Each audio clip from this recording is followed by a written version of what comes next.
Napakain ng mga manok. Kain tayo ng mga manok.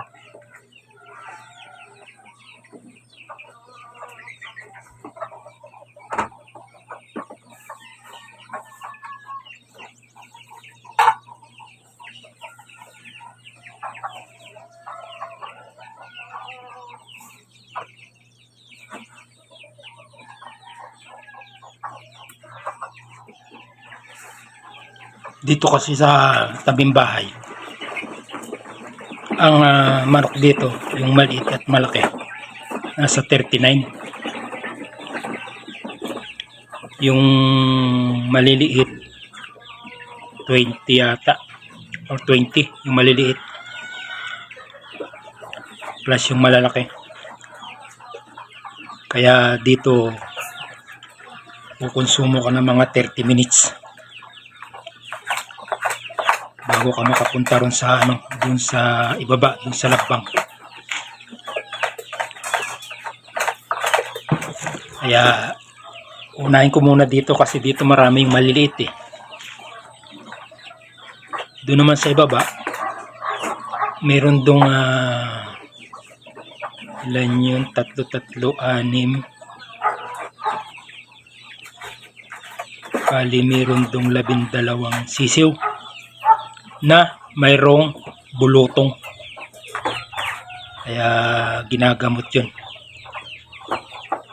Sayang yun, ang dami sana nun eh. Di maiwasan yung bulutong. Kasi yung mga kapitbahay dito, dahil sa bayaw ko, yung kanyang mga alaga, may bulutong. Ewan ko kung bakit. Siguro sa hangin. Bakit nakakaabot nun samantalang nakakulong naman yung aking mga sisiw. Yung mga sisiw ang yung binubulutong. Siyempre pag marami ng bulutong hindi na kayanin, namamatay. Pero tuloy yung paggamot ko, ewan ko bakit. Nung isang araw mayroong namatay na 2. Tapos kahapon ngayon, okay naman na. Sana hindi na madagdagan pa. Sayang din naman eh. Biruin mo, halos pagka yung pakain sa maliliit, kumukonsumo ng halos 1/2 kilo sa isang araw. Yung malalaki pa. Basta dito sa gilid, unahin muna itong naririto bago pumunta ron sa ibaba. Kasi dito pa lang uubos na ng 30 minutes preparasyon sa pagpapakain. Kasi dito meron ditong yung lalong at tandang. Pagbibigay ka pa ng yung tubig, yung may vitamins. Kaya mahaba yung oras.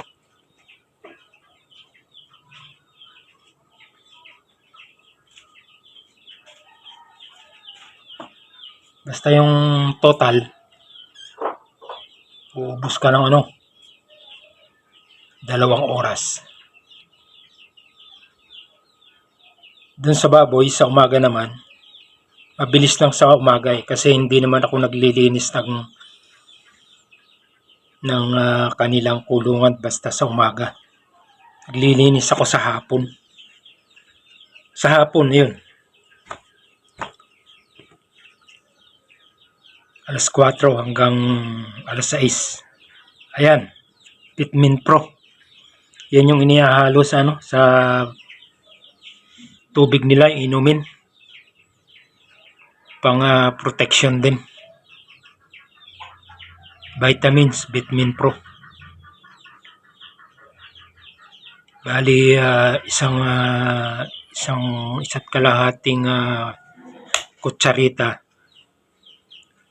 Bali 8 litrong tubig yata yun. Yung malaking galon.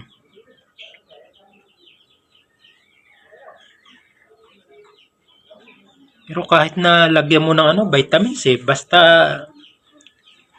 vitamins na nga binubulutong pa rin Pang-protection lang. Siguro sa klima ng panahon dito. Yung sa daga okay na ko na. Na control ko na yung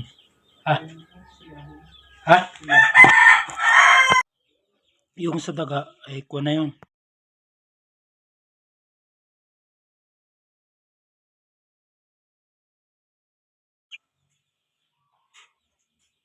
Yung sa daga okay na yun.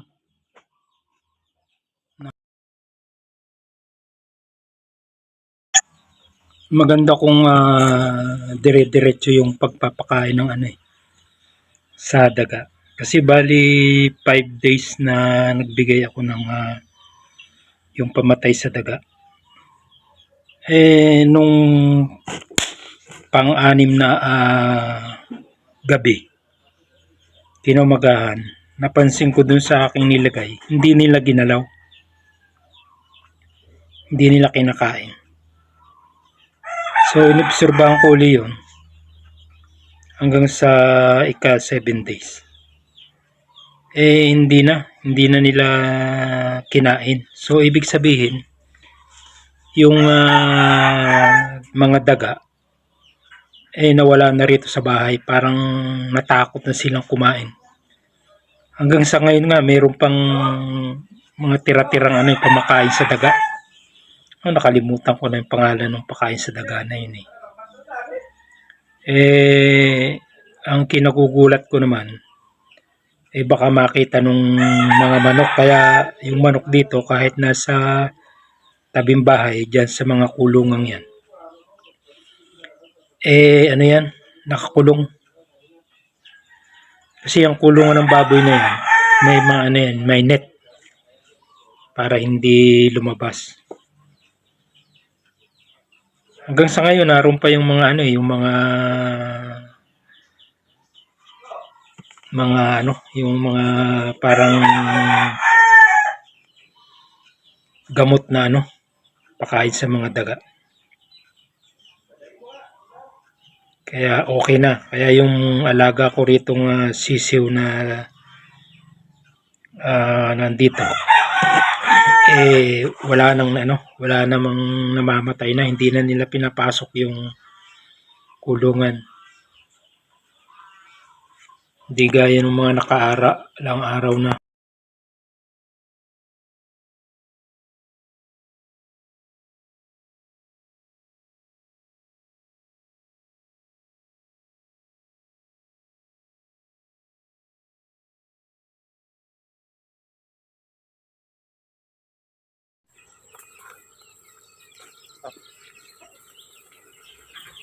Yan, mag-apply tayo ng gamot dun sa mga sisiw.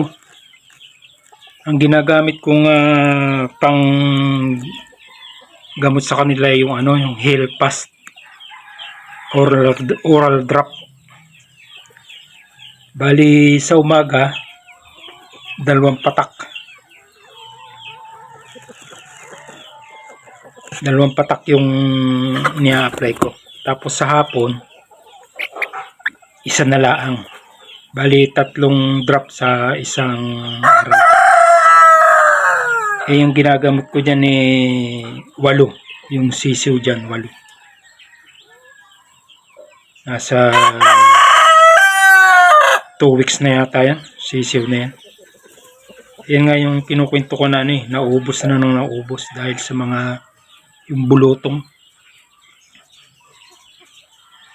Ginagamot ko yan, iniisa-isa ko. Kailangan meron kayong lagayan ng sisiw. Yung hindi pa nalalagyan, ihiwalay nyo para hindi kayo nalilito.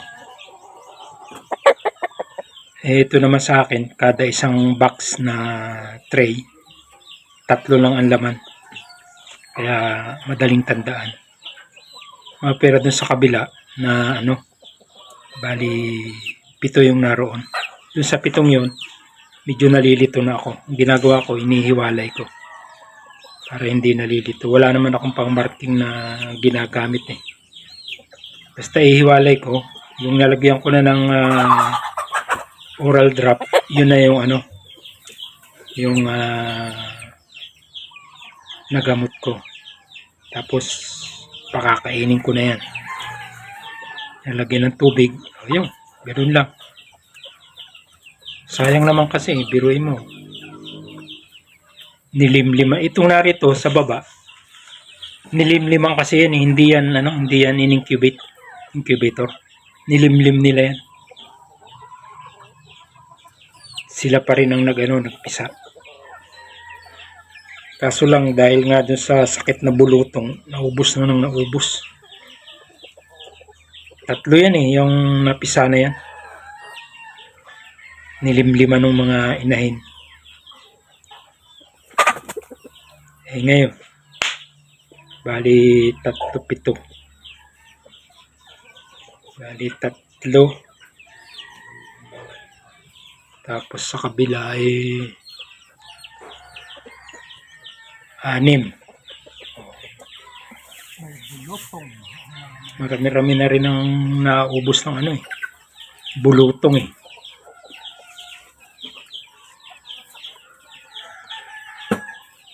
Sayang naman kung yung 13 ito mababawasan pa.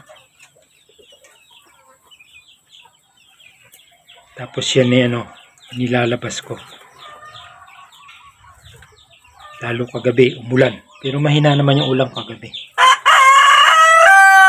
Ngayong araw na ito, hindi nagpakita ang araw.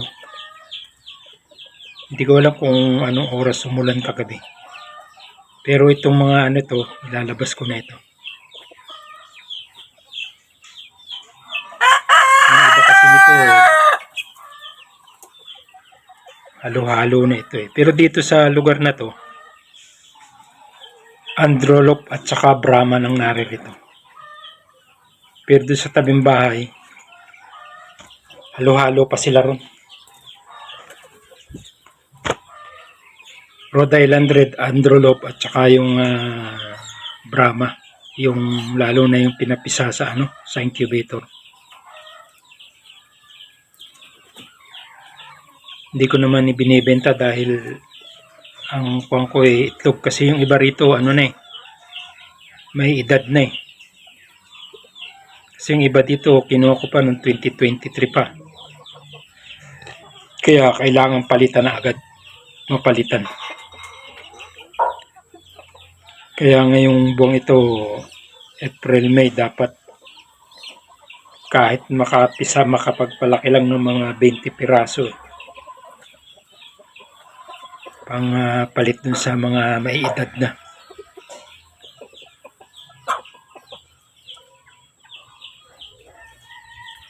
Libangan ba? Libangan.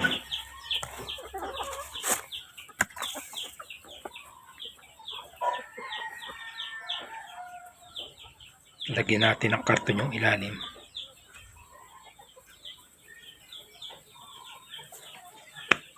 Kasi ihi, tae, nagpuputik yung tray. Kaya dapat palitan ng karton. Ganyan ang ginagawa ko.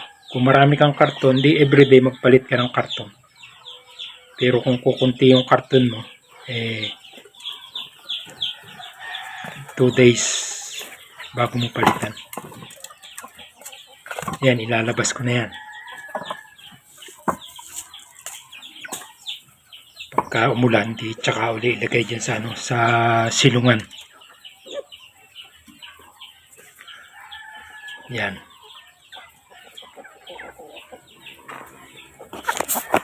Kakalibang din mga bulutong manok. Yung mga sisiw ang binubulutong.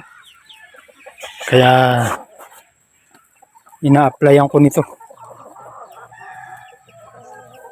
Hail Pass Oral Drop. Yan.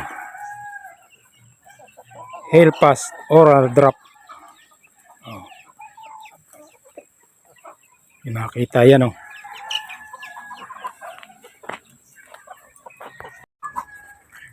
$8.50. Ayan. Ayos na. Napakain na. Napakain na yung mga baboy. Napakain na yung mga manok. Ayan, binigyan ko uli ng konti.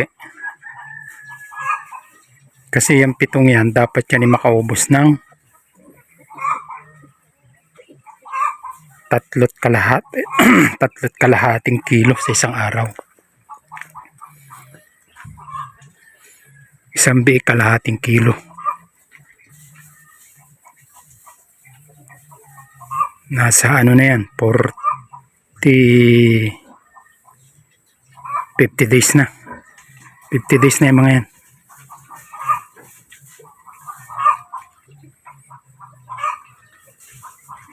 Kaya tumatama yung gilid ng mga.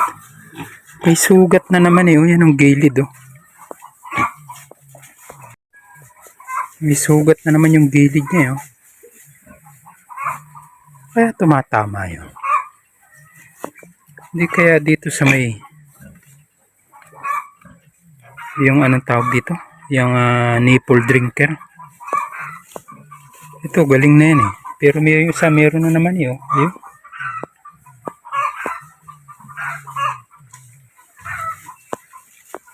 Meron na naman sugat eh, sa gilid ayun, yung isang yan.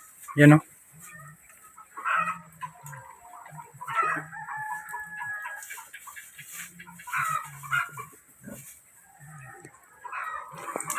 Ayaw mo nung kwan, yung may tubig na yun.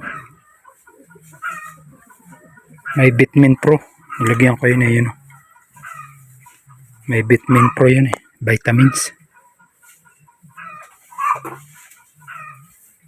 Ayan, may pakain na uli. Yung isa nakahiga na, busog na eh. Yun o.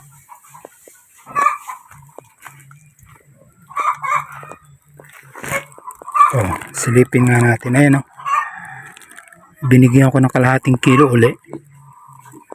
Ayan, mga nakahiga na yung dalawa. Ayun.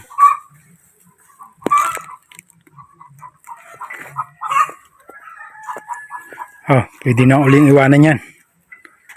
Mamaya na uling 12:00.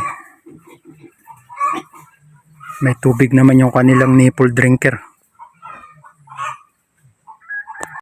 Mayroon akong na-harvest na 5. 5 yung na-harvest ko ngayong umaga. Ibig sabihin yan, sabihin natin alas 7 hanggang alas 9. May 5 umitlog. Dito nakakuha ko ng 4. Diyan sa mga Androlop na yan. Doon sa Rhode Island Red nakakuha ko ng 1. Yan ang oras ng itlogan nila hanggang alas 3 ng hapon. Kaya meron akong pampirito o panlaga. Yan.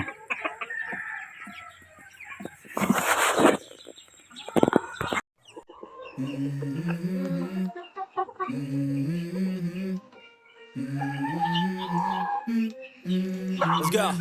I wake up to a little bit of drool on my pillow, feel like it's gonna be a bad day.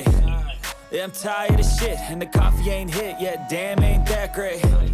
I don't wanna go to work, cause my boss is a jerk, and I'm not even that paid. I need a change in my life, cause I don't feel alive, and there's nothing that makes me happy. Hold my beer for a minute. I'm about to quit my job, cash in for a ticket. I'm going on a trip and I don't plan to visit. I'm gonna stay there till I feel like I'm winning. Oh, and this is just the beginning. I need a big change, help me feel like living. I need a big swing, home runs I'm hitting, and I'll never look back. Moving on till I get it all. We all got dreams, we all want things, but what you gonna do for it? How you gonna move for it? What you gonna be? And do you believe? Pumutin natin. Ibuluto.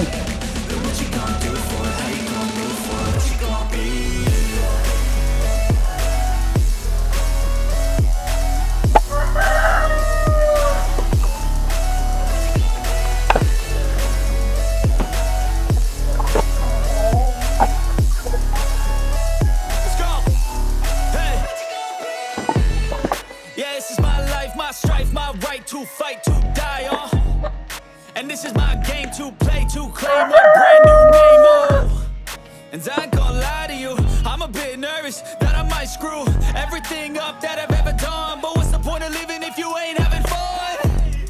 I guess I'll try this, try that, might miss, gotta find what I'm good at.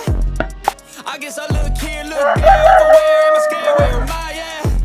I gotta make it in this life, whatever makes me happy, know I'm doing things right. Sipping in the summer on a goose and Sprite, or find a nightclub for the end of the night, oh. And we all got dreams, we all want things, but what you gonna do for it, how you gonna move for it, what you gonna be? And do you believe you can do anything, but what you gonna do for it, how you gonna move for it, what you gonna be?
Yan, alas 8 na. Sada alas 8 na. Ngayon lang magbabaliktad ng itlog. Wala eh. Madaming libangan. Galing na dun sa ibaba. Dun sa lakbang. Napagpakain na ng manok, baboy. Ito na yung last. Tapos obserbahan pa kung ano magagawa mamaya. At mag-aalmusal muna.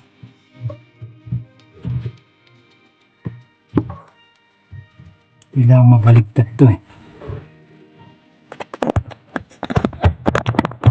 Kailangan mabaligtad. Ano lang to? 30 piraso. Paano ito? Parang sugal. In case na hindi pumasok yung tubig sa beer, o hindi maraming itlog.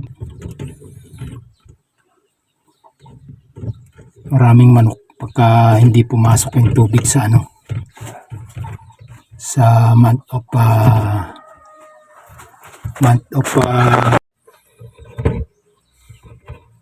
kasi walang space eh. Gusto mo magparami ng manok eh ganito lang. Pag hindi pumasok yung tubig dito sa baba, hindi diretso. Pero pag pumasok, pasensya. Ayan tayo ngayon. 30 piraso. Ito yung sinyan. Ngayon, yan. 421 ang isinalang. 421. Halo-halo ito, dalawang set to eh. Mayroon ditong 417. Ayan. 30 piraso. Yan yan.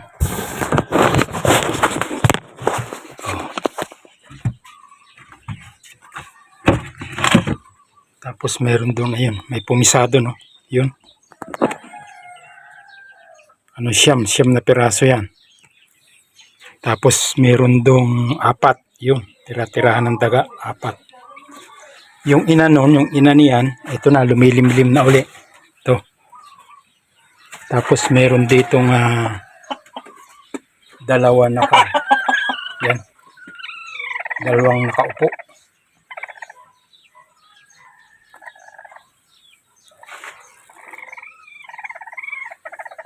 Ewan, kung sigurado may pipisalat yan kasi dalawa eh. Dalawa yung ano eh.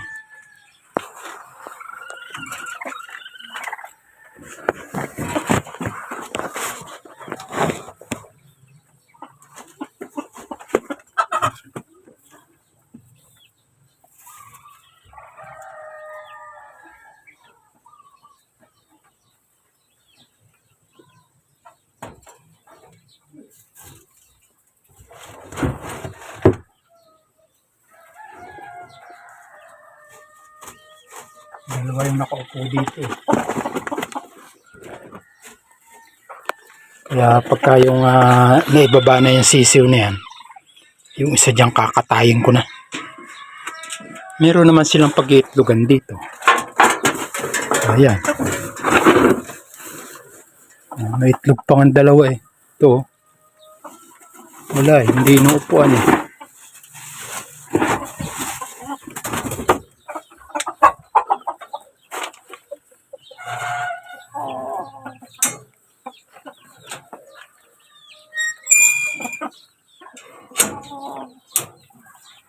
Magandang magmanukan, kaso lang eh talagang sugal kasi maliit ang space eh. Ito lang naman yung space eh. Yan oh. Kulungan ng baboy dati. Ayan. 3 pinto doon. Ginawa ko ng kulungan ng manok. Kasi nga, nung may baboy dito nagre-reklamo yung kapitbahay. Kaya ginawa ko na lang manok. Kulungan ng manok. Tapos ito yung pinaka ano. Ito yung marami. Yan. Uy, pag lumabas. Yan. Magto 2 months na yan.